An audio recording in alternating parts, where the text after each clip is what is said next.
അരിയിൽ ഷുക്കൂർ വധക്കേസിൽ P ജയരാജനും T V രാജേഷും നൽകിയ വിടുതൽ ഹർജി തള്ളി. കൊച്ചിയിലെ പ്രത്യേക CBI കോടതിയാണ് ഹർജി തള്ളിയത്. ഗൂഢാലോചന കുറ്റമാണ് ഇരുവർക്കുമെതിരെ CBI ചുമത്തിയിട്ടുള്ളത്. 2012 ഫെബ്രുവരി 20-നാണ് MSF പ്രവർത്തകൻ ഷുക്കൂറിനെ കൊലപ്പെടുത്തിയത്. രേഷ്മ ബാബു ചേർന്ന വിവരങ്ങളുമായി. രേഷ്മ, CPM നേതാക്കൾക്ക് വൻ തിരിച്ചടിയാണ് കോടതിയിൽ നിന്നുണ്ടായിരിക്കുന്നത്. വിടുതൽ ഹർജി തള്ളിക്കൊണ്ട് എന്താണ് വ്യക്തമാക്കിയത്?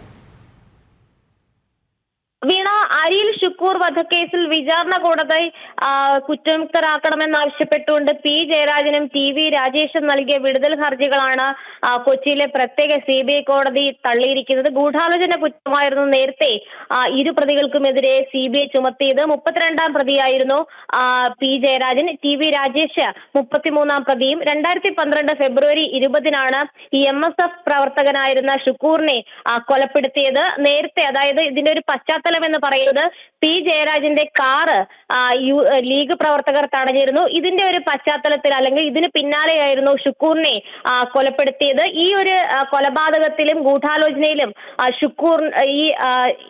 ഷുക്കൂർ വധക്കേസിലെ ഗൂഢാലോചനയിലടക്കം കൃത്യമായിട്ടുള്ള പങ്കാളിത്തം ജയരാജനും ടി വി രാജേഷിനും ഉണ്ടായിരുന്നു എന്നുള്ളതാണ് CBIയുടെ കണ്ടെത്തൽ. ഇത് സാധൂകരിക്കുന്ന സാഹചര്യ തെളിവുകളും അതോടൊപ്പം തന്നെ കോൾ റെക്കോർഡിംഗ് ഡേറ്റാസും പ്രോസിക്യൂഷൻ കോടതിയിൽ ഹാജരാക്കിയിരുന്നു. ഈ വാഹനം ആക്രമിക്കപ്പെട്ട ശേഷം ജയരാജനും ടി വി രാജേഷും ആശുപത്രിയിൽ പ്രവേശിച്ചിരുന്നു. ഈ ആശുപത്രിയിൽ വെച്ചാണ് ഈ ഷുക്കൂറിനെ വധിക്കാനുള്ള ആക്രമണത്തിന് ആസൂത്രണം നടന്നത്. ഇക്കാര്യങ്ങളൊക്കെ തന്നെ ജയരാജന് അറിയാമായിരുന്നുവെന്നാണ് CBIയുടെ കുറ്റപത്രത്തിൽ പറയുന്നത്. തളിപ്പറമ്പ് സഹകരണ ആശുപത്രി കേന്ദ്രീകരിച്ച് ഈ ഗൂഢാലോചന നടന്നു എന്ന് പ്രോസിക്യൂഷൻ കോടതിയിൽ വ്യക്തമാക്കിയിരുന്നു.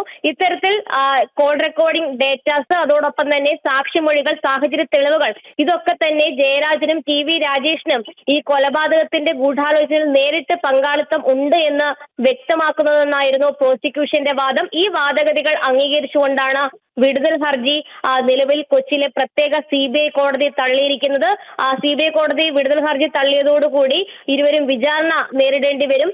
നേരത്തെ ഈ ഹർജി വന്ന സമയത്ത് ഷുക്കൂറിന്റെ മാതാവ് ആത്തിക്ക എതിർത്തുകൊണ്ടുള്ള ഉപഹർജി ഫയൽ ചെയ്തിരുന്നു. അതിൽ പറഞ്ഞിരുന്നത് കൃത്യമായിട്ട് സാഹചര്യ തെളിവുകളും